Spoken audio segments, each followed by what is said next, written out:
If I mentioned the words two-dimensional Minecraft, most of you would probably, and understandably, think of titles such as Terraria or maybe even Stardew Valley. Well, what if I told you about another project from Minecraft's own creator Notch that was developed in just under 48 hours and released the very same year as Minecraft itself? Today, we'll be looking into the story of Minecraft's forgotten 2D brother, Minicraft.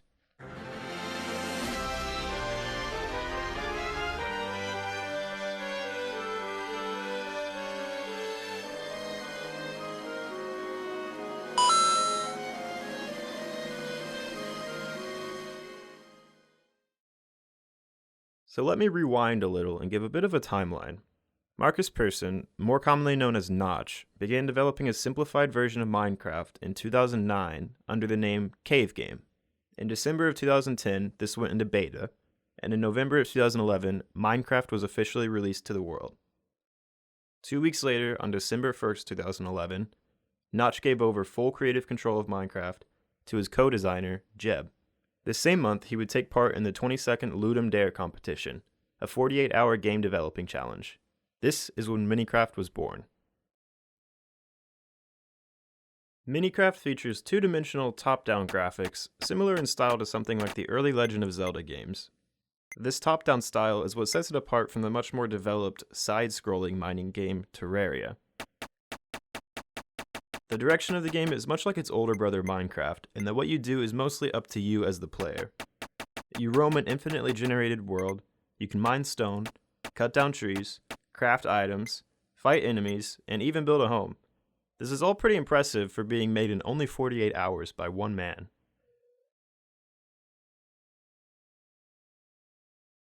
There's one particular feature of Minicraft that sets it apart from its older brother, and it owes this distinction to the unique challenge that comes with the Ludum Dare competition. Each year, developers are given 48 hours to design a complete game based around a core theme that changes annually.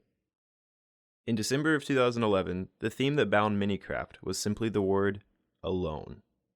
In response to this theme, Notch made the official description of the game this: the goal of the game is to kill the only other sentient being in the world, making sure you'll be alone forever. The only other sentient being refers to the Air Wizard, the final boss of the game who lives in the Sky World, which is essentially the opposite of Minecraft's Nether dimension.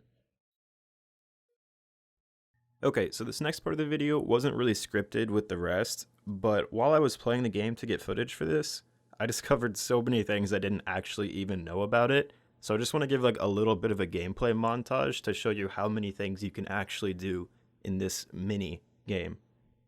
First of all, you can change the difficulty from easy to normal or hard. You can change the language, and you can even change the textures, which are all pretty basic stuff admittedly, but still nice to have. You can go into the caves and find mob spawners, and pretty much any enemy that's in Minecraft, including skeletons, zombies, creepers, slimes. I think the only thing that doesn't exist in this game are spiders. The cave system is actually really well developed for being as simple as it is.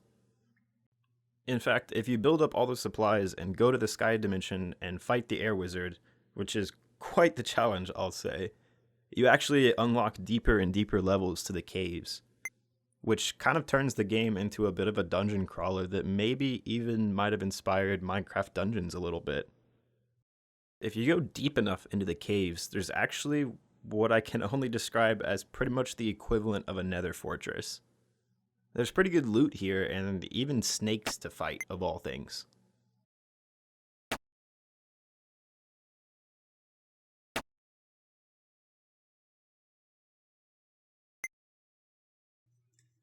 If dungeon crawling isn't your thing and you're looking for a more peaceful experience, there's plenty you can do above ground too.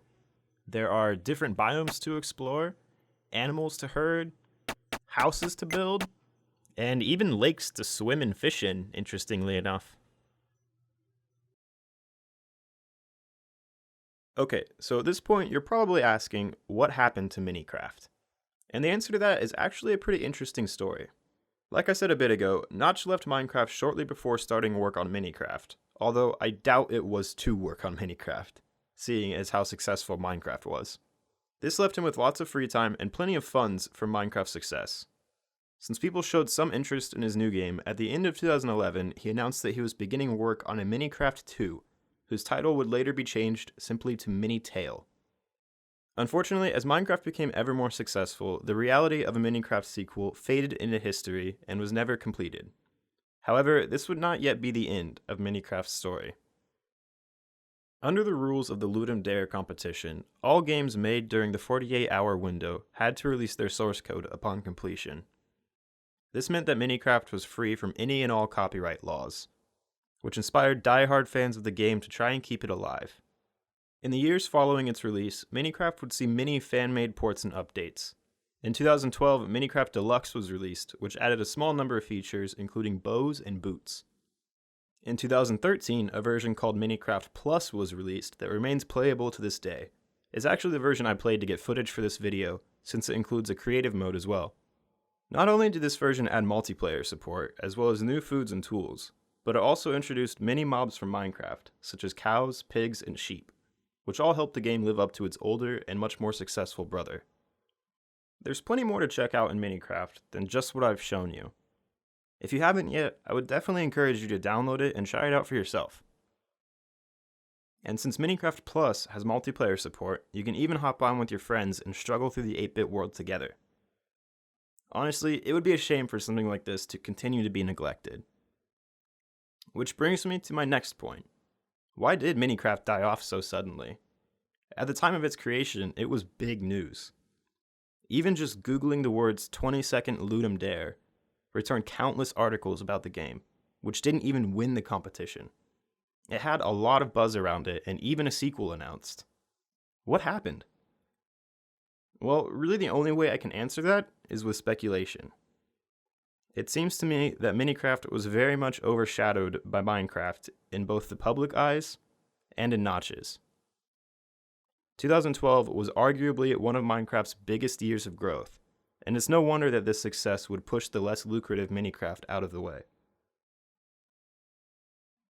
After all, Notch couldn't copyright it, and therefore couldn't make anywhere near the millions of dollars he would eventually make off of Minecraft. It was this non-copyright agreement that both killed Minicraft's future, while also assuring its meager survival amongst its cult followers. So why does any of this matter?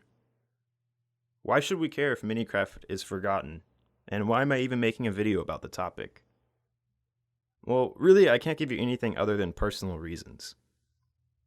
To me, there's a certain charm and nostalgia that comes with Minicraft. Something that even Minecraft, with its massive impact on my life, can't match.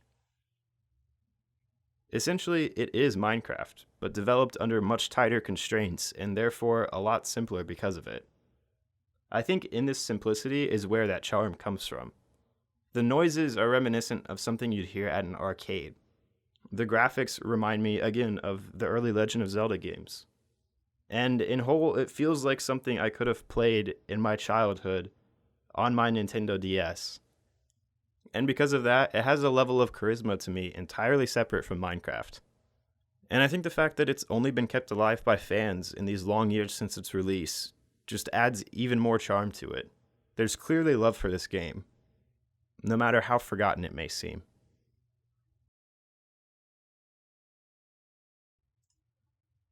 Well, thank you all very much for watching. This is obviously something pretty different than my normal content, but I hope you enjoyed it. It's hard to even say I have a normal content anymore. These past few weeks, I've definitely been putting a lot of different things out on the channel, but I've been wanting to try new things and not fall into a box of just Minecraft building, basically. So if you've been supportive of the new videos, if you've been enjoying them, and even if you haven't, but you've left feedback, thank you. I appreciate that. Right now, what I need more than anything is feedback. I need to know what kind of videos you guys want to see. Do you want more of these analytical, informational videos like this? Do you want more stream highlights, or would you want more building tutorials? More than anything, right now, I want to focus on trying new stuff and trying things that you, as the audience, will enjoy. So, ultimately, if you did enjoy this video, let me know in the comments below. Let me know what ideas you have for the future of the channel. I always love to hear them, and I'm totally receptive to your guys' feedback. So thank you, as always, for your support. Hope you love the video, and I will see you next time.